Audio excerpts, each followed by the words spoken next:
Right. Well, thanks everybody again for attending our first Journal Club session of 22. Really excited to have everybody on. Again, huge thanks to Juliette for presenting this topic today. She'll be discussing big kidney, little kidney syndrome in cats. As always, if you have questions, feel free to bring them up, make this an active discussion.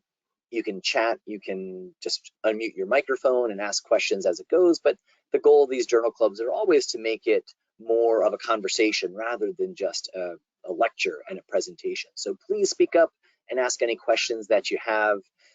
And Juliette, I'll go ahead and turn it over to you. Again, thanks so much for doing this. Really, really appreciate it. No, thank you. Yeah, thank you for doing those journal clubs. That's really why I wanted to present, to keep it lively. But I have to say that 2022 is kind of hectic for me so far. Being a new mom with a 4-month-old not sleeping, I hope the presentation will be good enough because I think I was a bit ambitious to present today. You took the lead and it is awesome. You know, if this is the only slide, it's going to be great. We'll still have an amazing conversation. Okay, perfect. So I was sparked by this paper about evaluation and prognostic factor for cats with bikini little kidney syndrome. It's a paper coming from Taiwan mainly. And so basically in the introduction, so the definition of bikini little kidney syndrome is that we have an extreme asymmetry in size of kidneys for various reasons.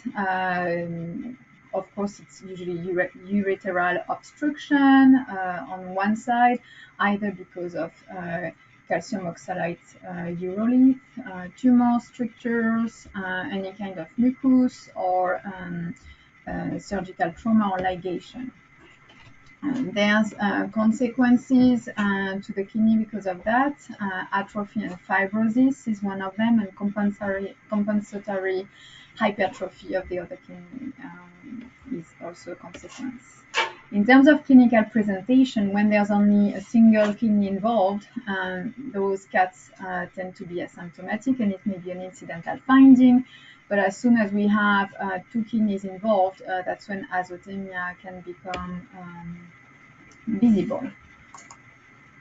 So the objectives of that study was to describe the characteristics of cats with bikini little kidney syndrome, define the correlation between the extent of bikini little kidney syndrome and the clinical, clinicopathological, and imaging findings, and ultimately determine the prognostic factors of those cats.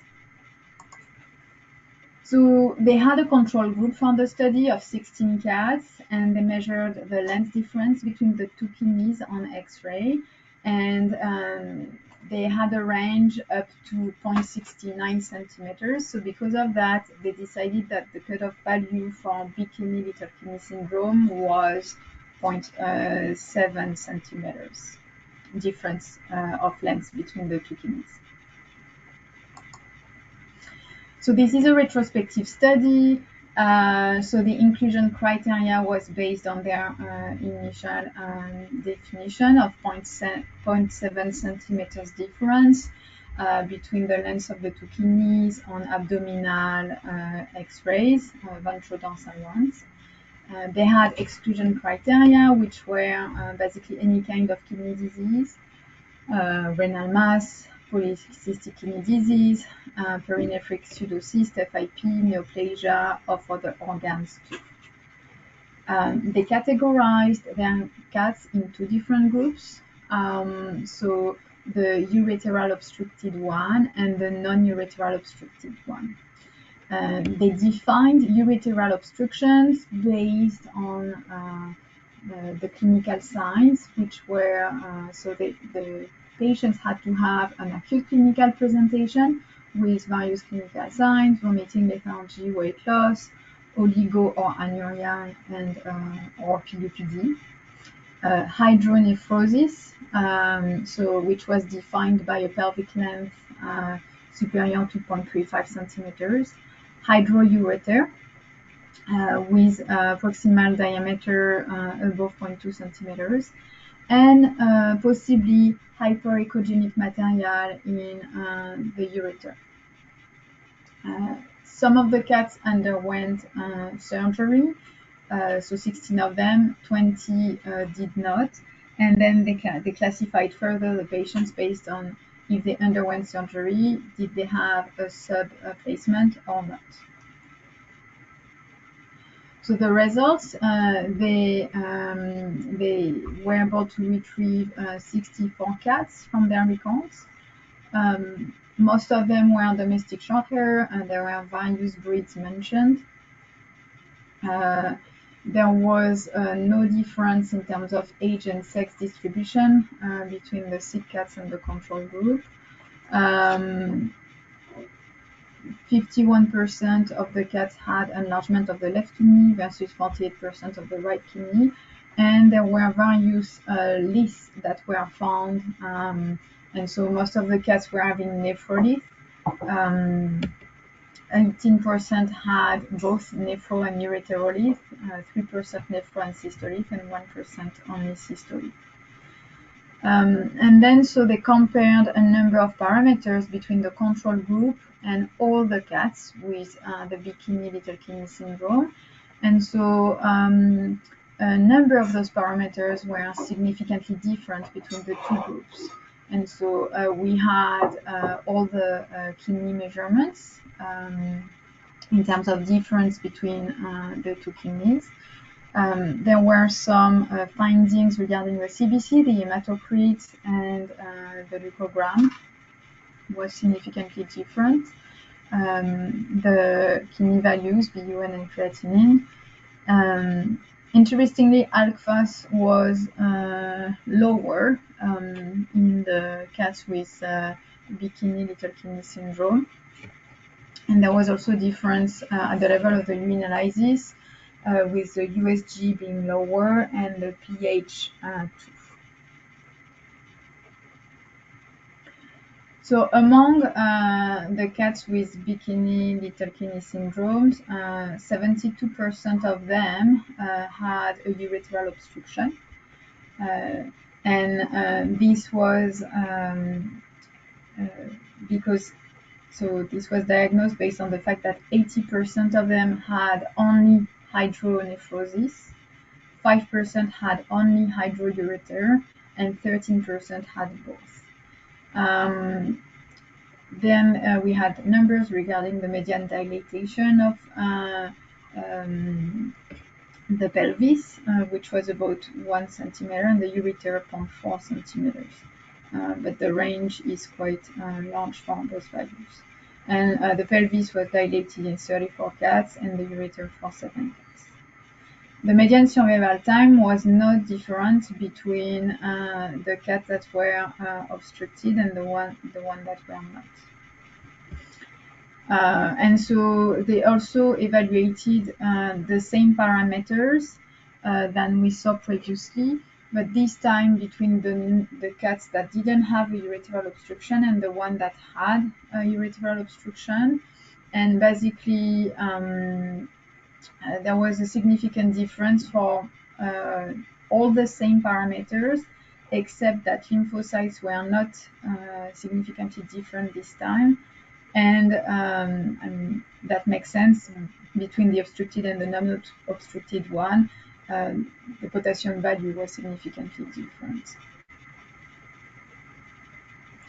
They also did a univariate and multivariate analysis, and so basically the parameters that were relevant for predicting ureteral obstruction were creatinine, BUN, potassium, and the ratio difference.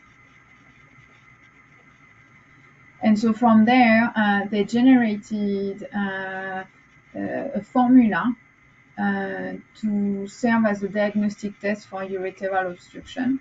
And so this formula was using creatinine, potassium, and then the difference between the size of the two kidneys. As we just said, those ones were relevant parameters to use for that. And so if they used a cutoff point of 41.3, they had pretty good sensitivity, and the specificity was not as good, but the ROC curve was quite high. So as some of us would say, it's still more than flipping a coin. So I felt that this was interesting. They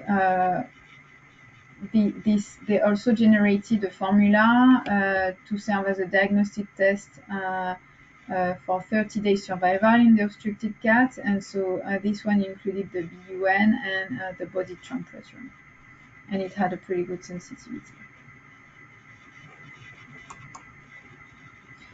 So additional results were focusing on surgical intervention. So 44% of the cats underwent surgical intervention, and 36% of them had a sub-surgery only. 2% had a concurrent hemodialysis. 2% had ureteral stent installation, and 2% had ureteral stent and peritoneal dialysis. The degree of pelvic dilatation before operation was significantly higher in the cat with ureteral obstruction that had received surgical intervention compared to the one that did not. And also, interestingly, among all the cats with the big kidney, little kidney syndrome, the difference in length between the kidneys was found to be linearly related to creatinine concentration and BUN concentration. And this was not the case for the other parameters that were evaluated, meaning the pelvic dilatation degree, hematocrit, white blood cells, potassium phosphorescence, and cerebral time. Also, in the cat with ureteral obstruction, the degree of pelvic dilatation was not significantly linearly correlated with any of the renal-related indices, but then in the discussion they mentioned that this was underpowered, so we cannot really trust this. So those cats with big kidney, little kidney syndrome, whether they were obstructed or not, had a median survival time of 254 days, with a range going up to 18 and 25 days. The body temperature was significantly lower in cats that did not survive compared to those that did survive. It doesn't seem that there is an overlap between the two, but I felt that the temperature difference was pretty wide when we look at the ranges. And then the BUN and the creatinine concentrations were also significantly higher in the non-survivor group compared to the survivor group. And so when they compared the survival rate for 30 days after diagnosis, the cats that were obstructed and got surgery did not show a significantly better 30-day survival rate than the one that did not undergo surgery.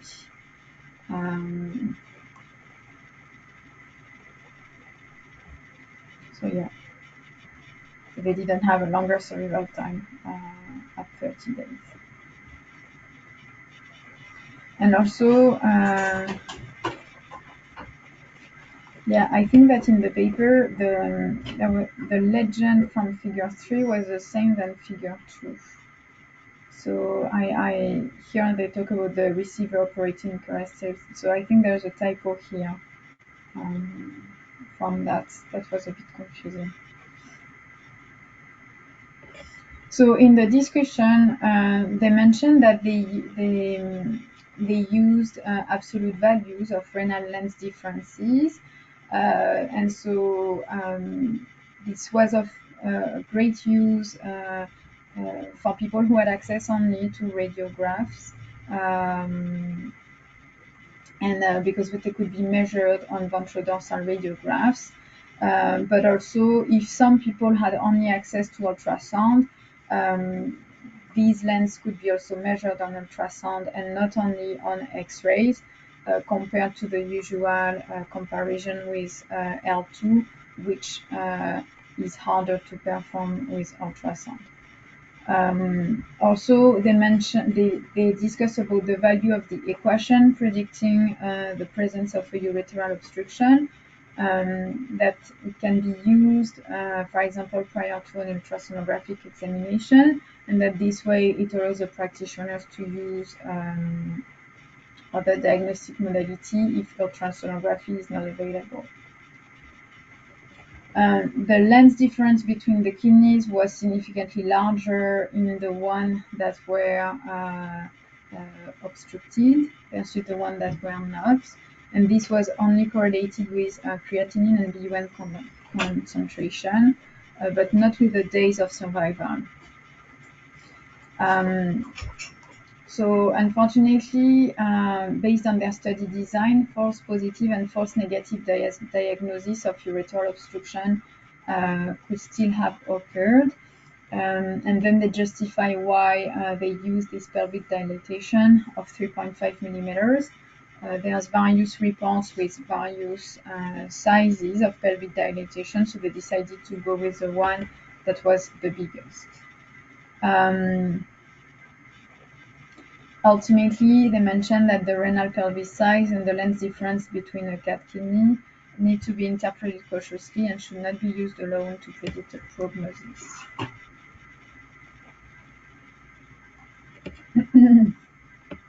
So the cats who were not obstructed might be likely to have CKD, and this statement is based on the fact that there was a significant difference in creatinine concentration with the control group, and this was together with a lower USG.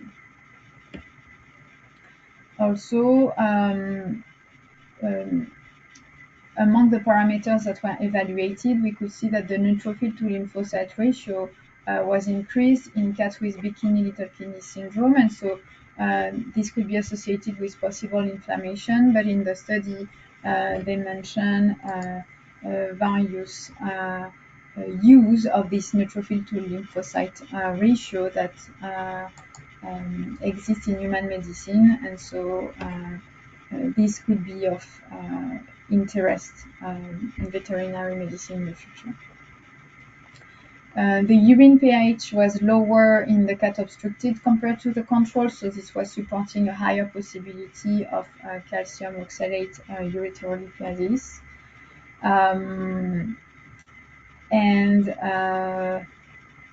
Yes, so they emphasize also that since the survival time difference between the cat with sub-surgery and those that didn't have one was not significantly different, that we should interpret that with caution, because the other variables and concurrent diseases that those cats could have was not standardized. The BUN was an adequate prognostic factor for the cat with ureteral obstruction, but not creatinine. And they mentioned that this is because there is a current reduction of glomerular of GFR. But then I was a bit confused by that. I felt that yeah, I don't know, that this was confusing to me. I'm not sure I understood their statement. So if anyone has some lights to shed there, I will be pleased. And ultimately, they concluded that the core body temperature might be able to serve as a prognostic index. But again, I felt that the difference was not huge between the two. So I found this was a very interesting study. There were some limitations to it, mainly due to the retrospective nature. They acknowledged that maybe there were some measurement errors of renal sizes because of different positioning during the X-rays. that there could be some variability in terms of ultrasonographic measurements because of various operators. But the control group was not examined by ultrasonography, so maybe this can lead to inaccuracy when determining various different characteristics between the control and the sick cats.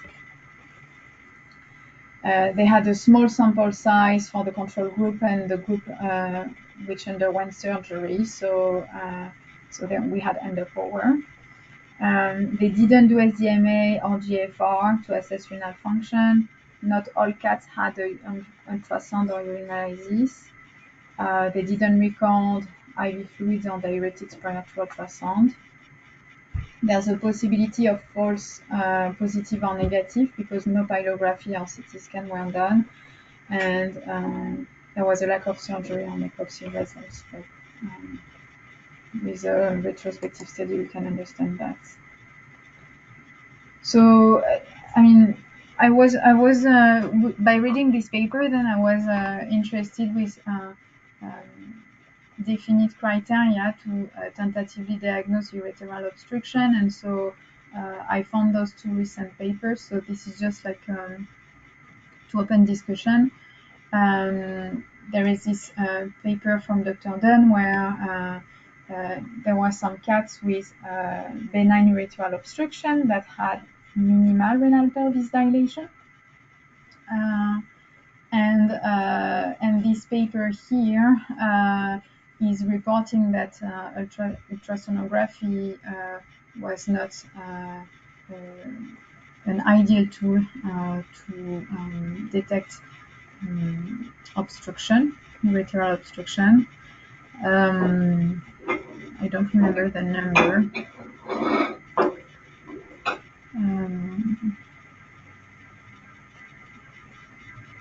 The tentative diagnosis of ureteral obstruction was done in 39% of the cats.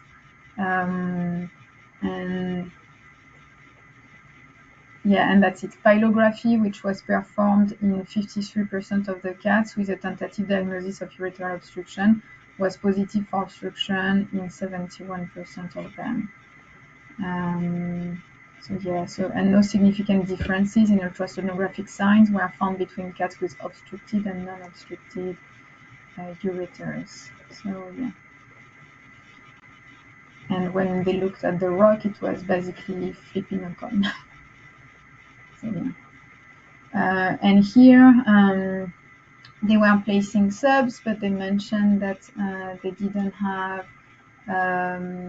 pylography, and so then I found this paper of placement. So it's the French team, yay!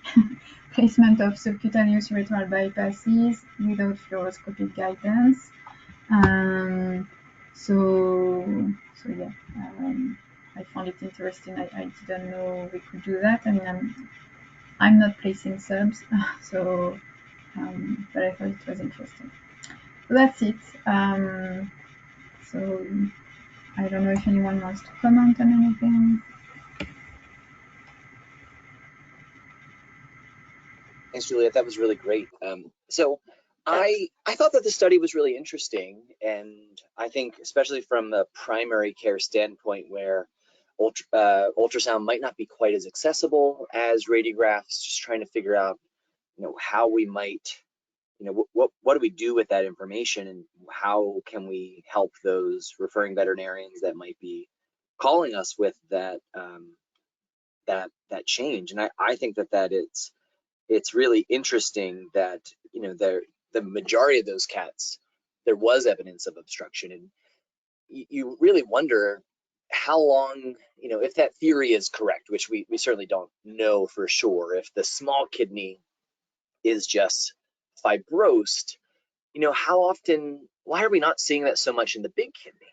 We see these kidneys and sometimes they have a chronic partial obstruction, and we see that instead these kidneys will become more dramatically distended and you'll lose the parenchyma. So one thing I don't really understand is what causes one kidney to continue to become obstructed and you get progressive hydronephrosis, thinning of the parenchyma, versus another kidney that will scar down and become this tiny little kidney. It's kind of an interesting, different way that they could go after an obstruction. And maybe that theory on why you get the small kidney, maybe that's not completely correct, but I'm usually dealing with the big kidneys that are getting bigger and bigger and more dilated, rather than seeing them become shrunken down. Has anyone else kind of thought about that, or am I missing something that is the clear explanation for it? Sorry, JD, this is just Sherry. There were some they're old papers now, but they were done, and of course it's all experimentally induced, and so, you know, take that with a grain of salt. But what they found is if you have a patient, and I think I'm trying to remember, I think it was the Wu paper, where they were tying off ureters on dogs experimentally. And this is, when I say old, I mean like before most of you were born, like 70s and 80s. And what they found is if you lose a single kidney or tie off a single kidney and cause damage and then unobstruct it, that kidney will fibrose. But if you have a patient that's got one damaged kidney and you somehow insult the good kidney, that kidney is much less likely to fibrose and much more likely to try to regain GFR. And so it's almost like the kidneys are, you know, as always, the kidneys are much smarter than we are, that if there's a backup, it doesn't get too worked up about trying to save itself. But when that backup's gone, it throws everything it's got into trying to repair to the best of its ability. And this, I mean, obviously is way oversimplified. I can try to see if I can find the original paper and send it out. And there's been more work on that since, and I'm trying to remember who did it, and I cannot picture it in my mind, I'm sorry. But somewhere I've got some papers that kind of explains that and the different approaches it takes through the cells going through to apoptosis versus saying, hey, wait a minute, we really need these cells, hang in there, please don't die, and please don't scar down. Does anybody else remember that, or am I completely just having an uncaffeinated pipe dream? I believe you, Sherry. I'm sure you're pulling it from the depths of your memory for sure. I don't. It's foggy down there, but there's some stuff. I don't recall that off the top of my head, but it's interesting because we'll see cats that might have had their ureter ligated when they were spayed, and I guess you could propose that maybe some of those cats, that might be a reason that they're going to have that small kidney later in life. But I feel like either it's not on my radar and I'm not thinking, aha, that tiny kidney, I bet you that was from a ureteral ligation when they were 12 weeks old. But more often than not, I feel like that those are the kidneys that we see that are just the bags of capsule without much parenchyma on the inside. And those cats are still cruising and they're doing well.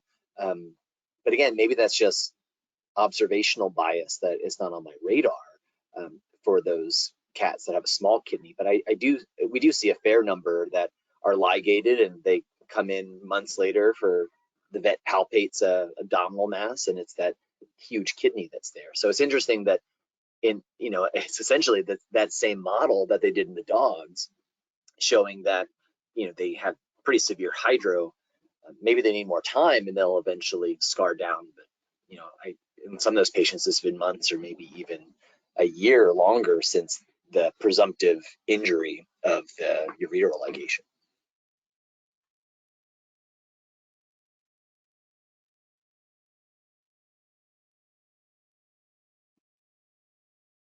Another thing I thought was interesting. They talk about, well, there could be false negatives and false positives. And Juliette, you showed the abstract from that one study showing that, I think it was 26, 27, yeah, the Lemieux study. I think 27% of their cats that had a ureteral obstruction had a renal pelvis that was less than 4 millimeters in size.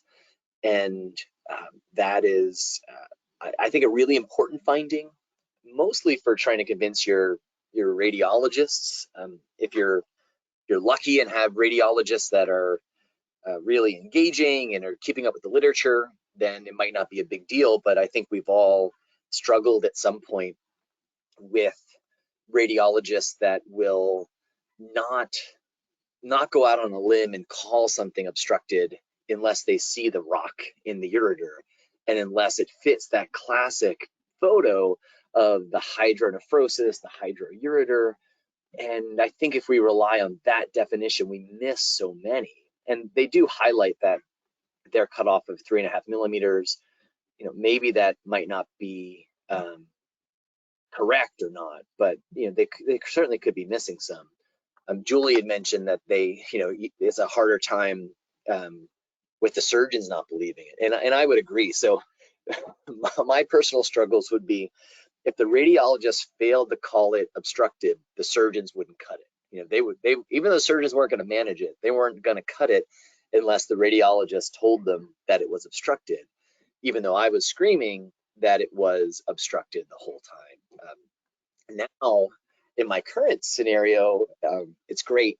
My radiologists are fantastic. They're calling things obstructed when they're tiny renal pelvis, just from our continued discussion and our interactions and all of the cases that we've then sent for subs and interventions, and we've confirmed that they were obstructed. And my surgeons, luckily, I just tell them left, right, throw it in the ureter, throw it in the pelvis, and they're pretty good just to listen to that, which is really helpful. So I agree, Julie. Sometimes it's just as hard, or if not harder, actually having the surgeons who might take that on. And that, I think that's been a chronic problem in our lives, is getting people to believe us. And again, I thank my lucky stars that I'm in a situation right now where, I mean, they'll believe me even if it's got 1 millimeter pelvis. But all I can say is if you're in that situation, keep looking every 6 to 12 hours, throw a probe on that cat's kidney. And if you can document a change before it gets blown out, then they have to listen to you. Well, they don't have to, no one has to, but just fight. So fight for the nephrons, because it's really, really, really frustrating when what's going on, or you're fairly confident of what's going on, and every hour ticking by, you can just hear the little nephrons in there screaming and gasping their last breath. Not to be dramatic, but no. No, that not dramatic at all, for sure. Yeah, and Kanai brought up a point that she wondered is there a partial obstruction that could be causing the small kidney in the long run, and maybe those kidneys, because there wasn't if there's not a complete obstruction, there's still urine that can get out. Maybe that gives them a better chance to have fibrosis and to shrink down. So yeah, I think that's certainly something to entertain. Yeah, and I think I've seen that clinically too, with a lot of these cats that I see that are continuously passing shmoo or gradu, or for lack of a better word, stuff down their ureters, and they may be intermittently completely obstructed, but lots of times they've got a moderate grade partial obstruction as they pass this stuff. Those are the cats that if you track them over time, I would love to go back and look at our population, but if you track them over time, those kidneys get progressive damage. And so I think you're spot on. Yeah. And in terms of false positives, it sounds like they subbed a lot of those cats that were suspected to have the ureteral obstruction. And I'd be interested to see what the collective experience is of people on the call. I usually will base my suspicion off of their clinical findings in ultrasound, and then from there we usually are then sending patients right to surgery. And in surgery, we'll do an intra-op pilogram to confirm that yes, it is in fact obstructed. And at that point, we already have access, and we can throw the wire down the catheter, and you're already starting the sub procedure. Nav, who is here today, like he did a retrospective looking at percutaneous ultrasound guided pyelograms and pilocentesis. And I mean, I guess Nav, I don't want to speak on your behalf. Do you want to share what we found in your study? Maybe not. His mic isn't working. All right. Well, So he found that percutaneous ultrasound-guided pylograms were very effective in the sense that there's a very high diagnostic rate that you can very easily find if the ureters are obstructed or if they're not. Certainly, it's additional anesthesia or heavy sedation time. There's very low risk of complications. We only had one patient in that retrospective study that had a major complication. It was a cat who had a rupture of its kidney. It actually was ruptured at a site opposite of where we had performed the pylogram, but because we couldn't completely exclude that it was possible, we included it as a potential major complication, but off the record, it wasn't. And so it's a safe thing, but we don't do that currently, and we did that a lot at Penn because that was the scenario where we were trying to convince the radiologist that a cat was obstructed. They weren't yet on board, and then the surgeons absolutely would not cut it if the radiologist didn't give the green light. So we definitely had a lot more of those pylograms that we were doing, but now we don't. Now we just do them intra-op, and I'm wondering how many people are still doing percutaneous ultrasound-guided pylograms to confirm this, or are more people going off of that clinical suspicion and then sending them to surgery once they're suspicious? So how many people are still doing percutaneous ultrasound-guided pylograms?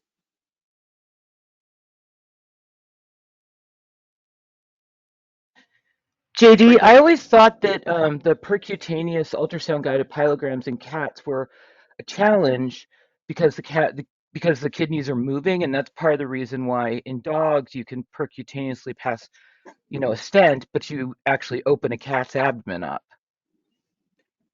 We had a lot, and I forget the numbers that we had in our paper, the Novs paper. It was both in cats and dogs. So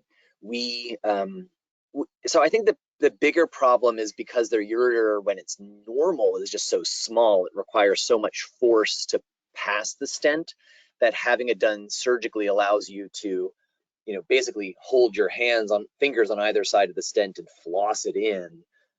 Not necessarily because the kidney was mobile. We didn't have an increased complication rate that we saw in cats compared to dogs. So I think Nav posted it on the chat. We had maybe 39 cats and only 10 dogs that we saw. So the majority of our patients in that study were cats.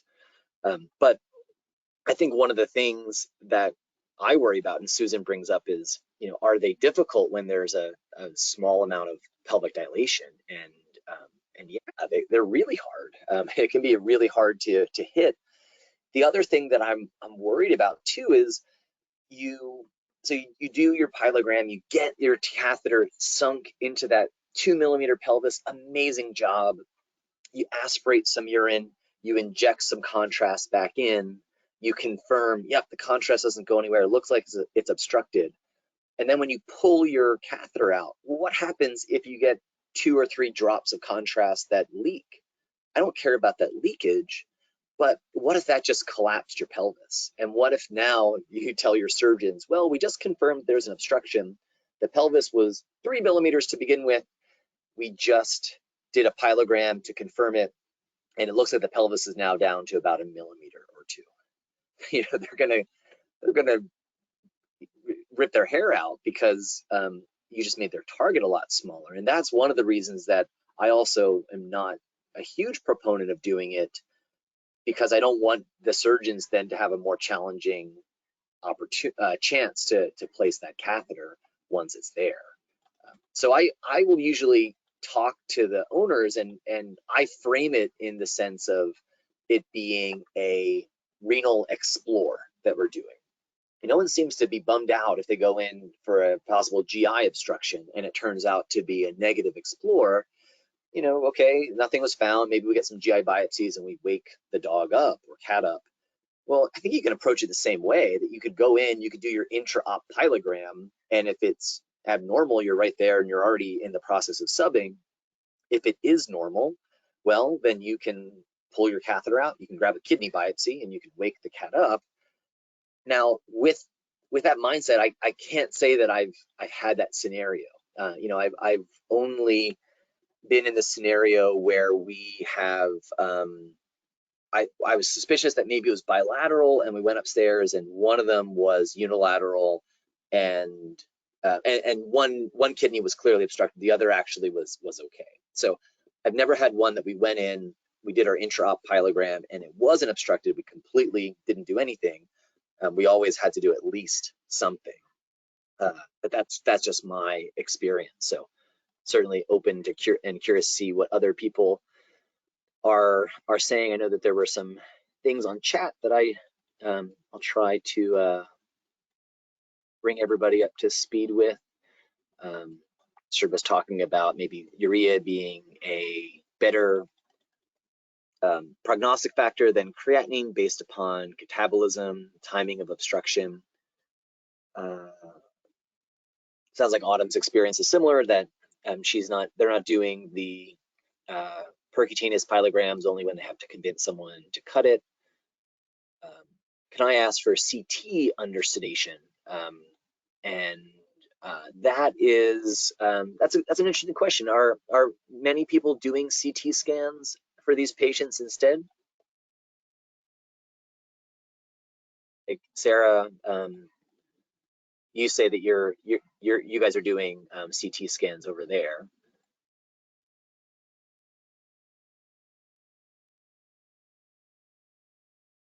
Yeah, because AMC, they're not.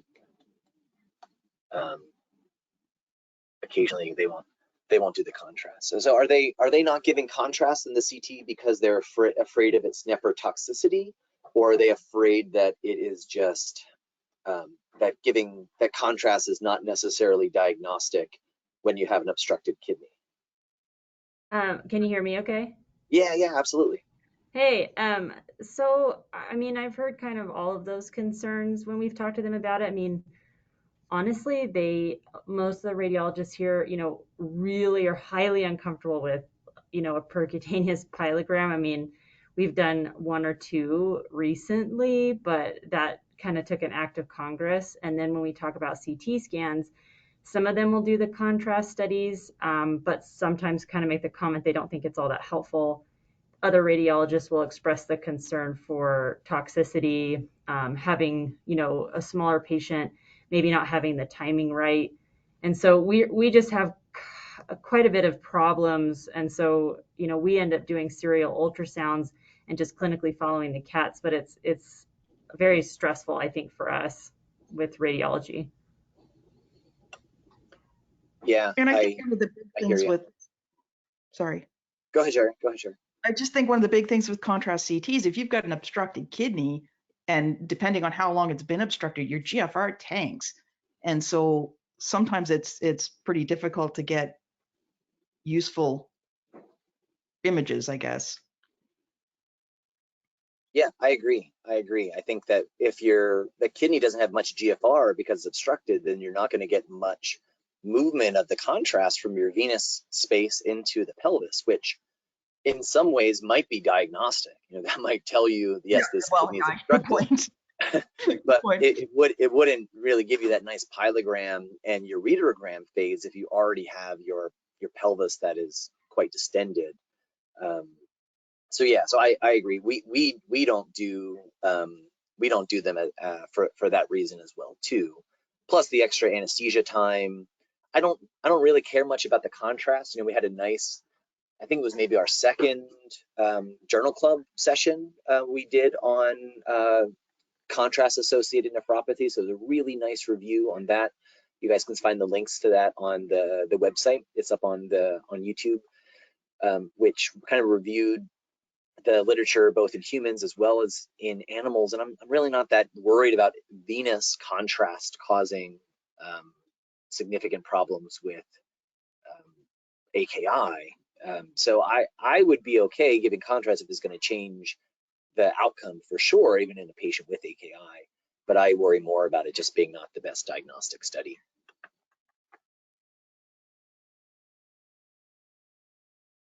Yeah, and that's exactly what Julie said. If it's obstructed, you don't compress first, the contrast doesn't go anywhere. It just keeps swimming. interesting. So based upon the study today, the big kidney, little kidney study, does anybody have any kind of take-home points that they think that kind of leads them to think about things differently, or how it might shift their practice patterns at all?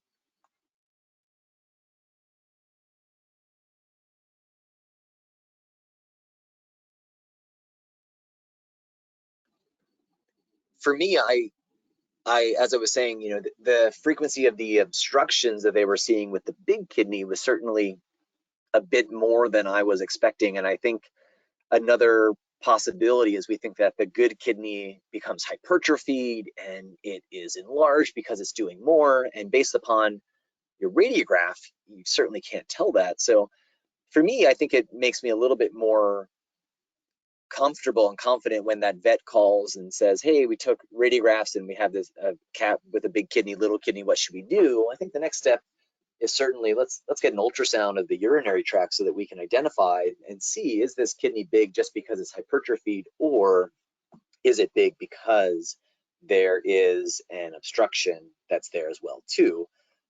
Because certainly hypertrophy, great, let's leave it alone. But if that good kidney presumably is even partially obstructed, that cat's going to be in a lot of trouble from here.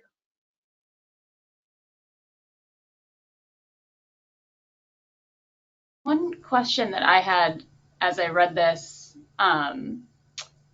sort of going off of your point about sort of what to do with the radiograph that has one big kidney and one small kidney. And I apologize if this is in the paper and I missed it, but they don't talk about in their cases where they had big kidney, little kidney, but non-obstructed, what those cats' actual pathology was. And they excluded, I think, a lot of the things that if you saw big kidney, little kidney on just a plain radiograph would be your big rule outs. You know, the sort of mass on one kidney or perinephric pseudocyst. So I kind of wish they had gone into what those cats' actual pathology was and a little bit about was the difference in renal length because there was an enlarged kidney or one small kidney or both. Yeah, that's actually a really good point. And they, you know, they have that figure one, and I don't know, Juliette, if you can bring up the figure one image that you had, if you their little yeah, that one, perfect. So what would have been really cool is if they would have had this, but if they would have then included those cats that would have been excluded because they found, you know, it's almost like they need another bracket above ultrasound, non-ultrasound. You know, if it met the exclusion criteria, how often were they finding? Yeah, there were, you know, and there were actually 150 cases, and 75 of them all had perinephric pseudocysts or a tumor. You know, they really were excluding those other causes of renomegaly, which are actually probably just as important of identifying that as the underlying cause as an obstruction. So that's a really good point. I think that would have been really interesting to just point out, hey, these cats we didn't include because they had another cause, but look how often we're seeing FIP that's causing the big kidney, little kidney. So that would have been really interesting to have included that information as part, even in just this figure. That would have been, you could still calculate the percentage from that point.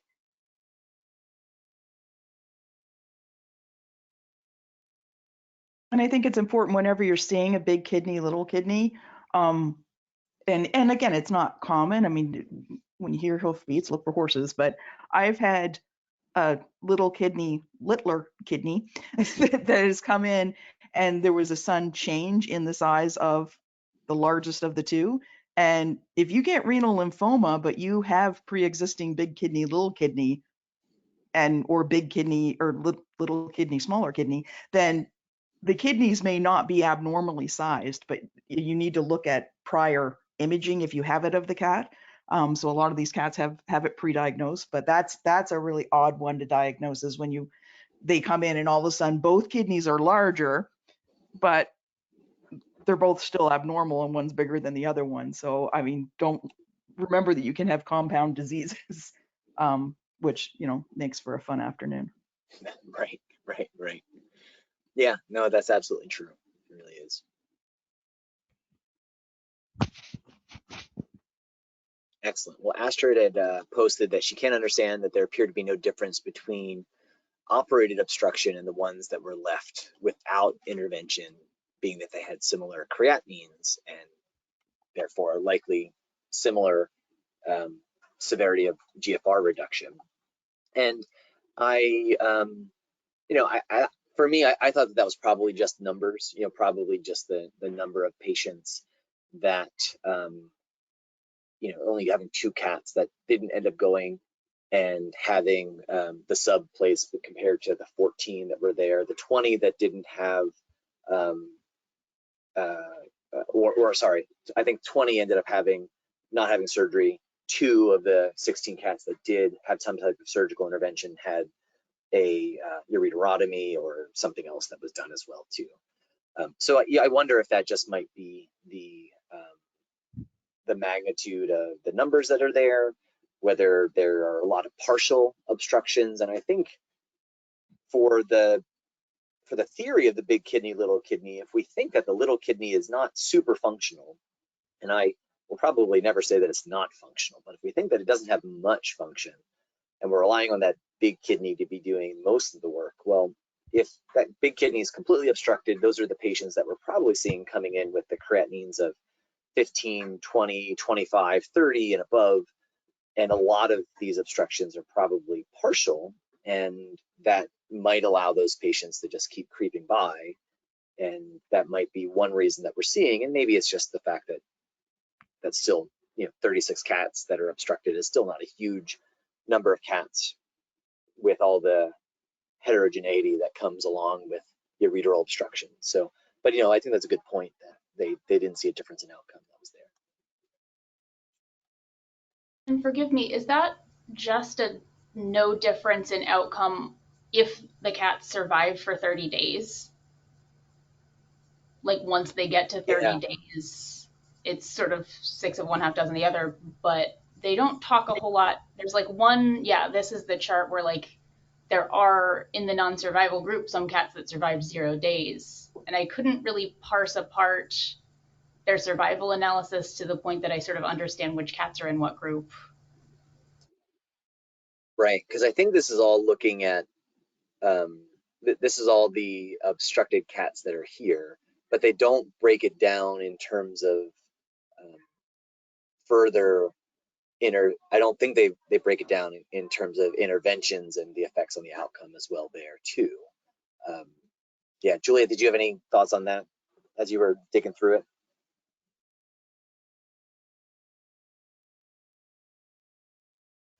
Sorry, I was muted. No, I mean, I found it interesting, but no, I wasn't too sure what to make of that. Right. Because it remains like, to some degree, it's nebulous to know what happened to those guys. Did they? And I read the paper a couple of days ago, so maybe I just don't remember. But I can't recall what they did to all the cats that were supposed to not be obstructed. Right. And we certainly have a fair number of owners that just say no to going forward with a sub when we recognize that their cat's obstructed, whether it's an elderly cat that they don't want to put them through surgery or whether they can't afford the procedure. So we have a decent number of patients that we don't perform subs on because the owners decline it.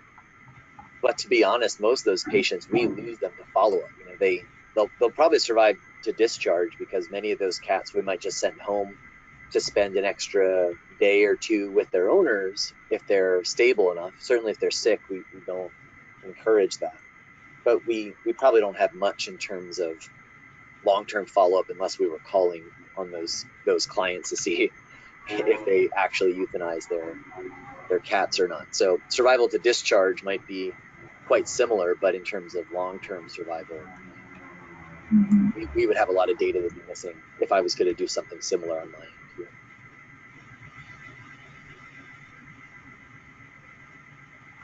Great. Are there any other thoughts, questions? I'm sorry, I think I might have just spoken over somebody. Oh, sorry. I was just going to say, to Juliette's point, I think there is, if you look page like 2792 under the ROC curves, there's a little blip about when we compare the survival for 30 days after diagnosis, the UO cats that received surgery, which is the 16, they had 14 out of them survive. And then those did not show a significantly better 30-day survival rate than those that did not undergo surgery, so 15 out of 20. So 15 out of those non-SI 20 survived at least 30 days or more. Yeah. And I think if you look at the median survivals, they certainly look a whole lot different, 478 days compared to 229 days. But again, it's got to just be that the numbers weren't enough to see if a signal's there, because that's almost, it's not quite, but it's almost double the survival for those cats that had surgery versus those that didn't. So to me, I think that's probably just an underpowered analysis there. Yeah. How did you feel about the temperature being a prognostic indicator? Yeah, well, Kathy had previously published on uremic hypothermia, and I don't know, Kathy, if you're still on, if you want to share anything about that and what you found in your paper. I sort of found that uremic hypothermia exists. I do think that there are a number of problems with the methodology in that paper. But there have been subsequent papers that have also found that hypothermia in a uremic PET has a worse prognosis. And I think that goes to speaking to the severity. When they're so uremic that they're hypothermic, they're bad sick. Yeah, and we still don't know why. Kathy, you cite some of the experimental models that were created. Some people thought that it was the non-enzymatic creation of, gosh, why can't I remember that toxin?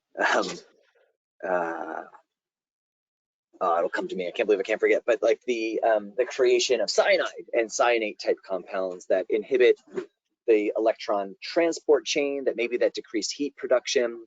Other theories where it was just direct uremic toxins, and the experimental models have really not borne out a obvious true explanation on uremic hypothermia. But yeah, as Kathy says, it's bad. So the older they are, the worse prognosis in the number of studies. Yeah, and that data is even older than the data that Sherry presented. I mean, those are studies from the 60s, and nobody, as far as I could find, nobody's looked into it since then. Wasn't it P. Cressall they were on about as one of the uremic toxins that somehow led to the? I think so. I think some people were excited about that one. But the way that I practically use that information is that when we have a patient, when the cat comes in and they're 94 degrees and the ICU techs are really freaking out and putting 15 bear huggers on them and hot water blankets and doing everything short of putting them in the microwave for 30 seconds, you're not going to get that cat's up to normal temperature. The heat support, if they tolerate it's probably fine and they can probably be comfortable, but that's not, you don't need to warm that patient. You're not going to be able to nuke them enough that their body temperature is going to stay normal unless you are getting improvement in their uremia. And it seems to be that you improve their uremia, their temperature will improve. But again, we don't know exactly why. But sure, maybe throw a warm water blanket in there, but you don't need to duct tape the front of the cage door shut so you can make it into a Swedish sauna for them to warm up. Dear God, JD, what have you been doing? Well, we've all seen it. Like, oh my gosh, this Yeah. cat's 94 degrees, Yeah, and then no, on a bear hugger, you can't even Yeah. see the patient underneath of it. Yeah, But and it's like I hurricane do force. wonder if some, if there's a resetting of the hypothalamic set point, because I've certainly tried all of the heating things for the cats, and the ones that can, sometimes they will crawl to the other side of the cage to get away from the heat because their brain's telling them to be cold. Right. No, that's a good point. It really is. And I think one of the other things and that I always file away in my brain that it always kind of freaks the residents out a little bit is if you have a cat that's got a creatinine of 25 and a temperature of 100, that should make you very nervous. That should make you very nervous because that, in my world, that's a fever. So that's inappropriately high for a lot of those cats, and those are the ones where you start hunting for infection or cancer or just random IL-6 somewhere. But that's makes me very nervous. Yeah, that's a good point, Sherry. Great. Well, that I think ended up being a really nice discussion on a lot of different things, not just the paper. And Juliette, thank you so much. That was a really terrific job in presenting and to start off the year. Thanks everybody for coming in and for joining in. Great discussions all around. Always fun to chat with everybody. Keep your eyes peeled and your emails open to get the next invite. We currently don't have anybody who signed up for March, but we'll see if we can twist some arms and see if someone might be willing to lead the discussion for March. You've all received the emails from me with the links. I will post this. I'll send the posting out once it's available, and I'll, of course, include the link so that you can sign up as well too. But otherwise, I hope everybody has a great weekend. Thanks so much for coming. Juliette, thank you so much. Great presentation. Thanks for all the work you put in. It was amazing. And hope you have a great weekend. We'll talk to you soon. And everybody think about how to prevent ureteral obstruction in cats so we can stop talking about fixing it and just, I want it to go away. So, small task. Yes, over the weekend, just figure that out. Yeah, just, jot some things down on a napkin and we'll go from there.